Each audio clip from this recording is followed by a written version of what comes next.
The Galactic Empire starships descended on Earth like predatory birds, their sleek, silvery hulls glinting menacingly in the sunlight. They brought with them an air of superiority, their emissaries striding confidently into the heart of Earth's major cities, flanked by soldiers clad in gleaming armor. The Empire's message was simple. Earth was now a resource hub for their growing dominion, its people relegated to laborers in a galactic machine. Captain Hank Willis stood among the crowd gathered in the shadow of one such ship in Houston, arms crossed over his broad chest, jaw clenched tight. The former Marine had seen his share of warfare, but this felt different, deeper, colder. The Empire's leader of the delegation, a slender alien with a face like polished obsidian, sneered as he gestured toward the local militia's small display of pride, an array of weapons, from modern rifles to historical artifacts. "Is this what you call armament?" The alien's voice carried an amused lilt. "What quaint toys! Truly, your kind clings to relics." The word stirred something in Willis, a slow-burning anger that he kept hidden behind a stoic expression. Among the displayed relics was an antique Gatling gun, its brass fixtures gleaming under the midday sun. Once a revolutionary piece of machinery, it now seemed like a joke in the face of the Empire's plasma rifles and shimmering energy shields. The alien flicked a gloved hand dismissively at it, eliciting laughter from the armored troops flanking him. Beside Willis stood Dr. Caleb Henson, a wiry man with the nervous energy of someone always thinking 3 steps ahead. Henson, a physicist turned weapons specialist, adjusted his glasses and muttered, "They have no idea what they're doing." "What do you mean?" Willis asked, his eyes still locked on the scene unfolding before them. "Mocking innovation?" Henson replied. "That gun represented ingenuity in its time. You don't mock ingenuity. You learn from it." Willis filed the comment away. Around them, the crowd began dispersing, murmuring uneasily. The alien commander's message was clear. Earth's weapons were no match for the Empire. Resistance was futile. Willis wasn't so sure. Back at the remnants of Earth's military outpost, Willis convened with a small team of trusted men. Sergeant Pete Tank Miller, a hulking mechanic with oil-stained hands, lounged against a workbench piled high with salvage parts. Corporal Jimmy Lee, a wiry young man with the steady hands of a marksman, leaned against the wall, his rifle slung over his shoulder. Henson stood at the center, pacing. "We can't fight them with what we've got," Willis began. "Our tech isn't up to the task. They'll flatten us before we get a shot off." "They're too confident," Henson interjected. "That's a vulnerability." "Confidence doesn't stop plasma," Miller grumbled. "We need something that does." Lee, who had been quiet until now, spoke up. "What about old tech? I mean really old. That Gatling gun back there. Could it work against them?" The room fell silent. Willis tilted his head, considering the idea. "That relic? It's a museum piece." Henson stopped pacing, a gleam of excitement in his eyes. "But it's a mechanical system. No electronics, no signals to intercept. The Empire's shields are designed to block energy-based weapons. What if we hit them with raw kinetic force instead?" Miller scratched his beard thoughtfully. "Bullets instead of beams. That's a crazy idea." "It's also our best shot," Willis said, his voice firm. "They think we're weak because we don't have their tech. Let's show them what old-fashioned ingenuity can do." The decision made, the team set to work. Under cover of darkness, they returned to the plaza where the Gatling gun was displayed. Miller worked quickly, his massive hands surprisingly deft as he detached the weapon from its stand. Lee kept watch, his keen eyes scanning for patrols. Henson inspected the gun, muttering about metallurgy and structural integrity. By the time dawn broke, the Gatling gun was safely hidden in an abandoned workshop on the outskirts of the city. As they examined their prize, Henson explained his plan. "We can modify it to handle higher pressures and fire armor-piercing rounds. With the right ammunition, it might punch through their shields." Miller nodded. "I've got some old industrial-grade alloys. Could make some nasty slugs."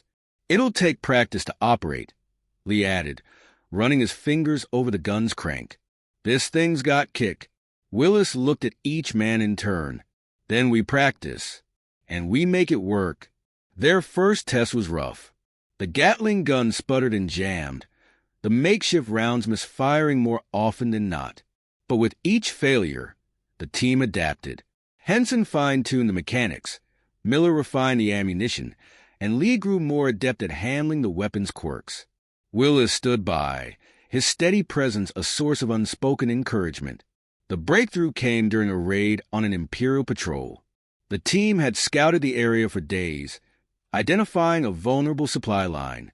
As the alien soldiers approached, their shields shimmering faintly in the moonlight, Willis gave the signal. Lee cranked the Gatling gun to life, its barrel spinning with a satisfying whir. The first volley of bullets tore through the air, striking the shields. For a moment, nothing happened. Then, with a sound like shattering glass, the shields collapsed, and the slugs tore into the soldiers' armor. The Empire's troops, so confident moments before, scrambled in disarray. The Gatling gun roared, a relic brought back to life with devastating effect.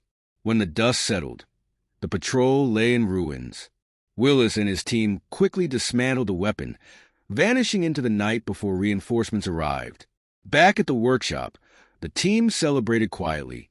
Lee, his hands still trembling from the adrenaline, grinned. They didn't know what hit them. Henson leaned back in his chair, exhaustion and satisfaction etched on his face. It works. It actually works. Willis allowed himself a rare smile. This is just the beginning. They think they're untouchable. We'll show them otherwise. As the first rays of sunlight filtered through the workshop's broken windows, the team knew their fight was far from over. But for the first time since the Empire's arrival, they had hope and a plan. The workshop buzzed with activity as the team set about refining their newfound weapon. The Gatling gun, a century-old relic, had proven its worth in the skirmish, but they all knew it was far from battle-ready. The Empire wouldn't be caught off guard again. Their next encounter would demand precision, reliability, and ingenuity. Dr. Caleb Henson hunched over the weapon, muttering calculations as his fingers traced its brass mechanisms. "We need to optimize the rotation speed," he said, his voice sharp with focus. "The faster it spins, the smoother the firing rate. But too fast and we risk overheating." "Sergeant Pete Tank," Miller grunted as he hauled a slab of metal onto the workbench. "I'll rig up a cooling system. Got some old coolant pipes we can repurpose. Might not look pretty, but it'll keep her from cooking." Willis nodded, leaning against the wall with his arms crossed. "Do it. We'll worry about aesthetics after we win a few more fights." Across the room, Corporal Jimmy Lee inspected a box of experimental ammunition Miller had crafted. Each round was heavier than anything he'd used before, tipped with a jagged alloy designed to pierce armor. He picked one up, holding it between his fingers. "These feel brutal," he said quietly. "They need to be," Miller replied, not looking up from his work. "Empire shields aren't going down with a love tap." Lee set the bullet down and glanced at Willis. "What happens if they figure out a countermeasure? If they adapt?" Willis met his gaze evenly. "Then we adapt faster." For weeks, the team worked tirelessly. Henson installed a modified crank system to reduce recoil and increase firing speed. Miller reinforced the gun's frame with scavenged steel plates, ensuring it could handle the enhanced ammunition. Lee practiced operating the weapon, his hands growing more confident with each rotation of the crank. They tested it in secret, hidden in the depths of abandoned factories and forests. Every jam, misfire, and burst of sparks became a lesson learned, a problem solved. As the weapon improved, so did the team's cohesion. Late one night, after a particularly grueling test run, they sat around a makeshift fire outside the workshop. The moon hung low in the sky, its pale light casting long shadows. "You ever think about what you'd be doing if the Empire hadn't shown up?"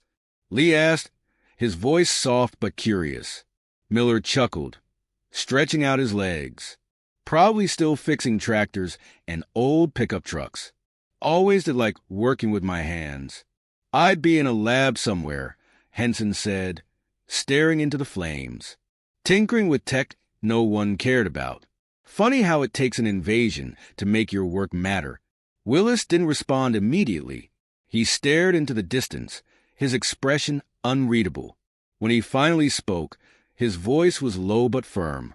Doesn't matter what we be doing. This is where we are. This is what we've got to do. The fire crackled as silence settled over the group. None of them had expected to be here in this fight, but none of them would back down now. Their next opportunity came sooner than expected. An informant within the resistance delivered critical intelligence. A convoy of Empire troops was scheduled to pass through a nearby canyon.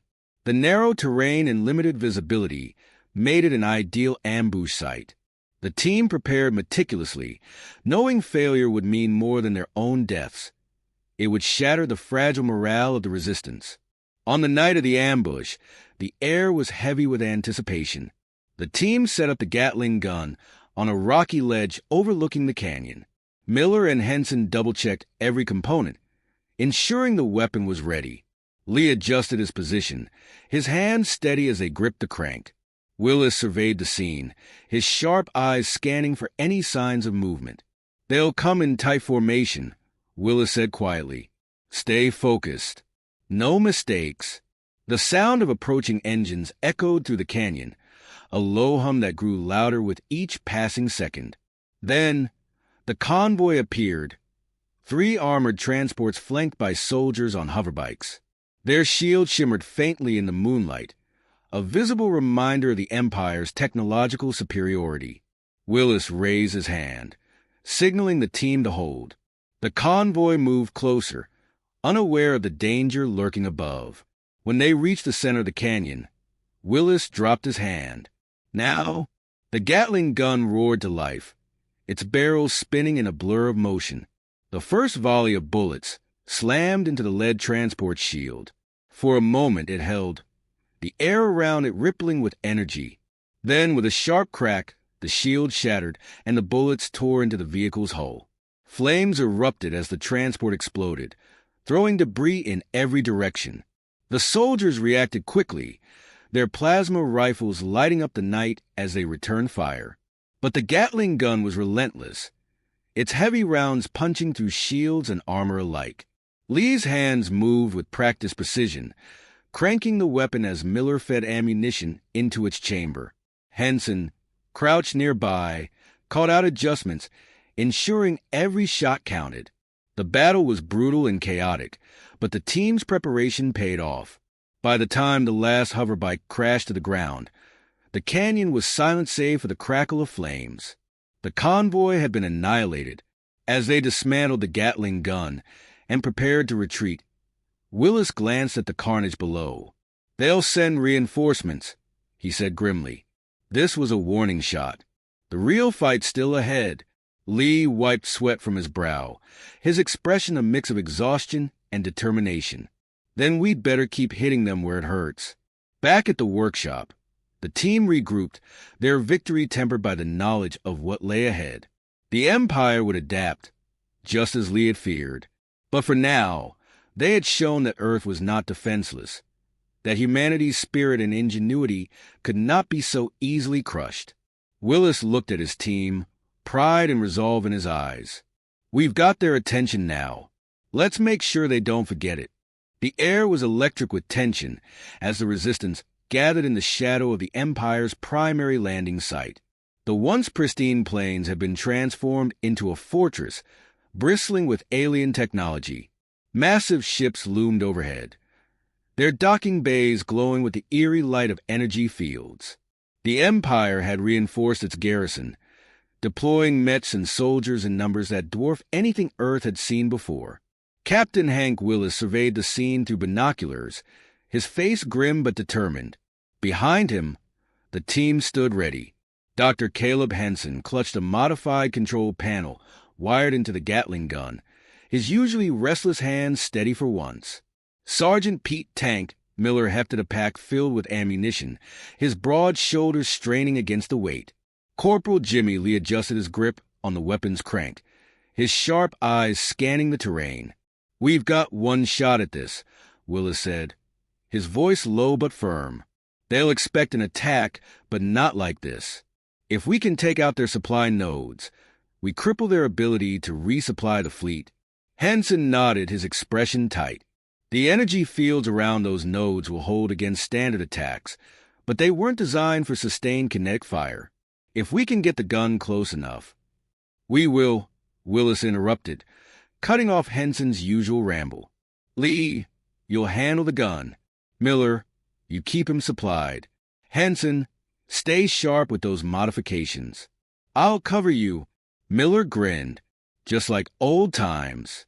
Only, with aliens." Willis didn't smile. "Stay focused."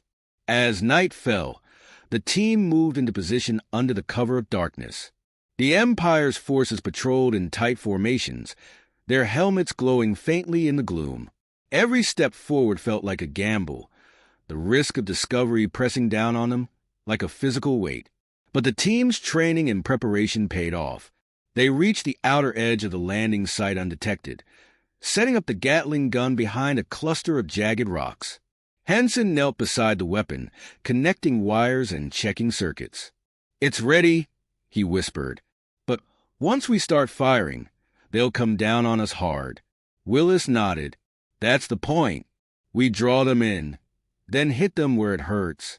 Lee took his position at the gun, his hands settling on the crank as if it were an extension of himself. Miller loaded the first belt of ammunition, his movements quick and practiced. Henson adjusted a small device strapped to his wrist, monitoring energy fluctuations. The first volley tore through the air, the Gatling gun's thunderous roar breaking the silence. Bullets slammed into the near supply node, its shield rippling under the onslaught. The alien troops reacted immediately, scrambling into defensive positions and returning fire. Plasma bolts lit up the night, sizzling as they struck the rocks shielding the team. "Keep firing," Willis shouted over the din, his rifle snapping off precise shots at advancing enemies. Lee obeyed, his arms straining as he cranked the weapon, the barrel spinning relentlessly. Miller worked at a furious pace, feeding ammunition into the gun with mechanical precision. The supply node shield cracked, then shattered in a burst of light. The Gatling gun's rounds ripped into the exposed structure, igniting a chain reaction that sent flames and debris spiraling into the air. A cheer rose from the resistance fighters scattered around the perimeter, their morale surging. But the victory was short-lived. A squad of Mets emerged from the landing site, their towering forms gleaming under the moonlight. Each step they took shook the ground, their plasma cannons charging with a menacing hum. "They've got heavy armor incoming," Henson shouted, his voice tinged with panic. Willis cursed under his breath. Miller swapped to the armor-piercing rounds. "Lee, aim for the joints. Slow them down." The Gatling gun's fire shifted, the heavier rounds slamming into the Mets with brutal force. Sparks flew as the bullets struck their joints, causing one to stagger and collapse with a deafening crash. The others pressed forward, their cannons unleashing a barrage of plasma that forced the team to duck behind their cover. "We can't hold this position much longer," Miller yelled, reloading as fast as his hands would allow. Willis glanced around, his mind racing. Retreat was not an option, not with the resistance depending on them to deliver a decisive blow. His eyes landed on a nearby fuel depot, its tanks glinting in the firelight. "Henson," he barked, "can you rig those tanks to blow?" Henson followed his gaze and nodded, already reaching for a satchel of explosives. "Cover me." Willis and Miller laid down, suppressing fire, as Henson darted toward the depot, moving low and fast. Plasma bolts scorched the ground around him, but he reached the tanks unscathed. Working quickly, he planted the charges and sprinted back to cover. "Charges set," he panted. "We just need to trigger them." Willis turned to Lee. "Keep that gun on those Mets. Hold them in place." Lee didn't answer, his focus entirely on the weapon in his hands. The Gatling gun roared, its relentless fire forcing the Mets to slow their advance. Miller crouched beside him, feeding the last of their ammunition into the chamber. Willis raised his rifle, taking careful aim at the fuel depot. His breath steadied, the chaos around him fading into the background. He fired once. The bullet struck the charges, igniting them in a blinding explosion that consumed the depot and the Mets caught in its radius. The shockwave rolled over the battlefield, knocking soldiers off their feet and sending debris flying. As the dust settled, a tense silence fell. The Empire's forces, disoriented and scattered, began retreating toward the landing site. The resistance fighters surged forward, capitalizing on the chaos to press the attack. Willis turned to his team, his face streaked with dirt but triumphant. Fall back to the rally point. This fight isn't over yet, but we've shown them what humanity can do. Lee nodded, his arms trembling from exhaustion, but his expression resolute. Miller slapped him on the back, a rare grin on his face. Hell of a job, kid. Henson, still catching his breath, managed a shaky smile. That'll keep them busy for a while. As they retreated into the night, the faint glow of burning wreckage lighting their path, the team knew they had struck a blow far greater than a single victory. They had proven that Earth would not bow quietly, that humanity's ingenuity and resolve were forces to be reckoned with. And though the war was far from over, hope burned brighter than ever.